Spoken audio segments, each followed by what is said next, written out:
अस्सलाम वालेकुम नाज़रीन, welcome to my YouTube channel. अपने पहले दौर में खुश नसीबी से शोहरत हासिल करने वाली बहार बेगम और दूसरे दौर में सुल्तान राही की माँ का किरदार अदा करके मशहूर होने वाली बहार बेगम। आज की इस वीडियो में हम आपको बहार बेगम के फिल्मी सफ़र और फिर उसके बाद मोहब्बत की शादी और उसका अंजाम और इंडस्ट्री में दोबारा वापसी तक की कहानी सुनाएंगे।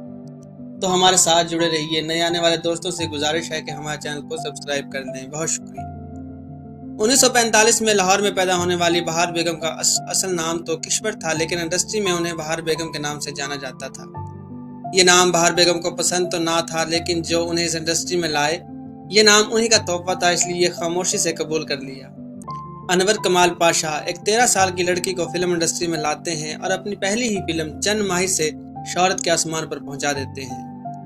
बहार बेगम हादसाती तौर पर इंडस्ट्री में आई थी।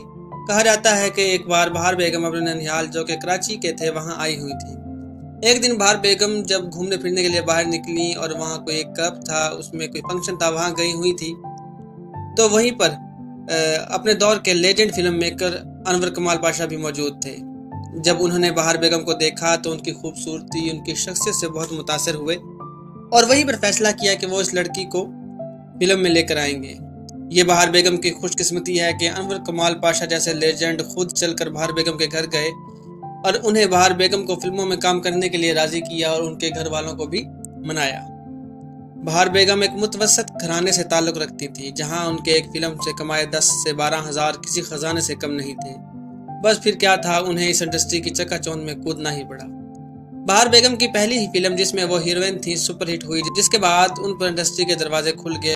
कैरियर के अरूज पर ही उन्हें एक फिल्म मेकर इकबाल यूसुफ से मोहब्बत हो गई। ये मोहब्बत इतनी शदीद थी कि बात शादी पर जाकर खत्म हुई, लेकिन बहार बेगम ने इस शादी को निभाने के लिए इंडस्ट्री को खैर बात कह दिया। नाजरीन, आप समझ सकते हैं कि बहार बेगम कितनी वफादार होंगी कि ऐन अरूज के वक्त बहार बेगम ने इंडस्ट्री छोड़ी। वो चाहती तो आने वाले जमाने में फिल्म इंडस्ट्री पर राज कर सकती थी एक हीरोइन के तौर पर, मगर उस दौर की फिल्मी दुनिया से वाबस्ता औरतें भी अपने घर को बसाने और घरेलू जिंदगी गुजारने को ज्यादा तरजीह देती थी। नाजरीन, बहार बेगम का इंडस्ट्री छोड़ना फिल्म बहनों के लिए एक झटका था। बहार बेगम सपोर्टिंग किरदारों में भी आती थी और लीड रोल में भी, लेकिन शादी के बाद उन्होंने सिर्फ घर का किरदार निभाने का सोचा। उनके 2 बेटे पैदा हुए और फिर शौहर और बच्चों की जिम्मेदारियों में उन्हें सर खुजाने का भी वक्त ना मिला। फिर इस मोहब्बत से भरी कहानी में एक अजीब मौसम आया। ये मौसम खिज़ां का मौसम था, जिसने मोहब्बत के सारे पत्तों को जमीन पर ही गिरा दिया। सूखे पत्तों में मोहब्बत का जर्रा भी न बचा था। बहार बेगम और उनके शौहर के दरमियान चपकला शुरू हो गई। आए दिन की लड़ाई झगड़ों के बाद नौबत तलाक पर जा पहुंची और ये रिश्ता खत्म हो गया। नाजरीन, मुझे समझ नहीं आती कि ये मोहब्बत में शादी के बंधन से बंधने वाले जोड़े क्यों कायम नहीं रह सकते। शायद इसकी वजह यह भी हो कि एक फरीक जो मोहब्बत में शिद्दत पसंद है और अपनी वफादारी सिर्फ अपने महबूब तक रखना चाहता है, और जब मुहब अपने महबूब को गैर की चौखट पर देखता है तो बर्दाश्त नहीं कर सकता। वो या तो टूट कर बिखर जाता है या राहें जुदा कर लेता है। खैर, अब मामला बिल्कुल अलग था। बहार बेगम की गोद में 2 बेटे थे और इनके कांधे जिम्मेदारी उठाने के लिए भरपूर अंदाज में तैयार थे।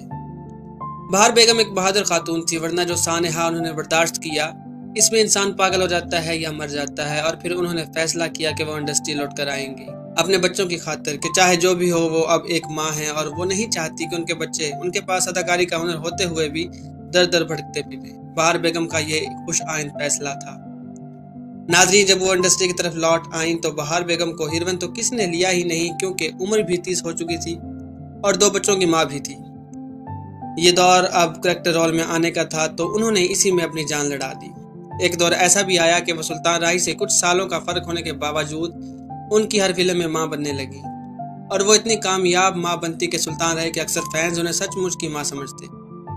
यहाँ पर आपको ये वाकया बताना बहुत अहम है कि जब सुल्तान राही अपने अरूज के ज़माने में थे, तो जब किसी फिल्म की शूटिंग हो रही होती और फिल्म की टीम आपस में बैठे होते और बहार बेगम भी साथ बैठी होती, तो सुल्तान राही उनके साथ न बैठा करते और किसी और जगह जाकर बैठते। बहार बेगम इस बात को शिद्दत से महसूस करती कि सुल्तान राही को शायद हीरो होने का गरूर है। एक दिन बहार बेगम ने सुल्तान राही से इस बाबत पूछ ही लिया, तो सुल्तान राही ने जवाब दिया कि मैडम, मैं इसलिए आपके बराबर नहीं बैठता कि जिस दौर में आप हीरोइन आती थी उस दौर में मुझे कोई जानता भी नहीं था। आप बहुत सीनियर अदाकारा हैं मुझसे और मैं आपके बराबर बैठने में शर्म महसूस करता हूँ, इसलिए आपके साथ नहीं बैठता। कितने बड़े लोग थे वो, और शायद यही आरसी थी कि अल्लाह ने उन्हें इतनी इज्जत दी थी।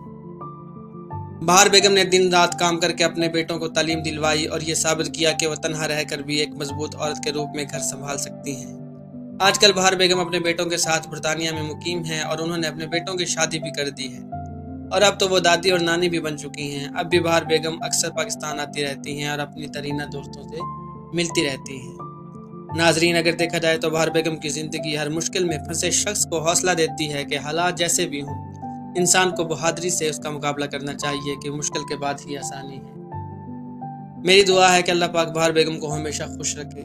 नाजरीन, अगर आप भी बहार बेगम को कुछ कहना चाहते हैं तो कमेंट सेक्शन में कह सकते हैं। उम्मीद करता हूँ आज की ये वीडियो आपको पसंद आई होगी। अगर आपको हमारी वीडियोस अच्छी लगती हैं तो हमारे चैनल को सब्सक्राइब करें और कमेंट सेक्शन में अपना फीडबैक भी ज़रूर दें। बहुत शुक्रिया।